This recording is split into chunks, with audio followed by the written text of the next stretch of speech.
This is part 3 of my IRS and Death series. Back when I was a revenue agent at the IRS, I did encounter several taxpayers that did pass away during my examinations. We would take each taxpayer and their situation and figure out what we wanted to do individually. There was no automatic procedure of what to do every time this happened. So in my last video, I mentioned that when the individual, we were notified that he passed away, we just closed the case and did not examine him. Well, a couple months after that one, it was fairly quick, I did encounter something similar. I sent out my exam letter on an S corporation this time, not an individual, and I did receive a response. I received a power of attorney form, a 2848, saying that his accountant would represent him during the exam. This was very common, especially in that area. So I communicated with the power of attorney, asked my questions, sent my list of documents that we requested, and we were good to go. Well, unfortunately, this CPA reached out to me not too long later and told me that the owner who had signed the power of attorney, the owner of the S Corporation, had passed away from stage 4 brain cancer, and he could no longer continue with the audit, or we could continue, but he just would not be present for it. So this was kind of an unusual circumstance because we were doing a business, not an individual. So in a business, an S Corporation is a separate entity from the individual. So when the owner dies, and this was 100% owned, you have to figure out what to do. There no longer is an owner, but the son is going to inherit it, and a power of attorney is also invalid when the person who signs it passes away. Well, due to whatever circumstances there were, we had no one we could legally communicate with.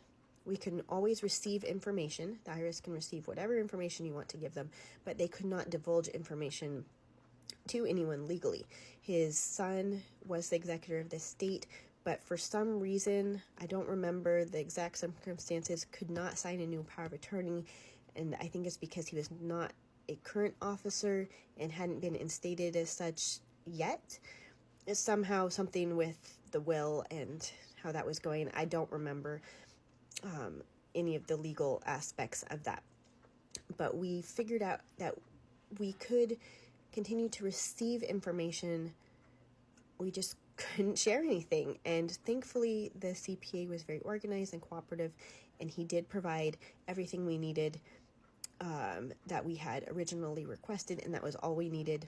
We did what we needed to during the exam, made any changes, and then picked up the individual 1040 return for exam to make any necessary tax changes.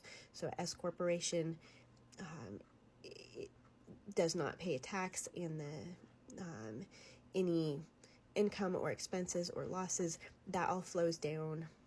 The net results flow down to the individual return, who he then pays the tax.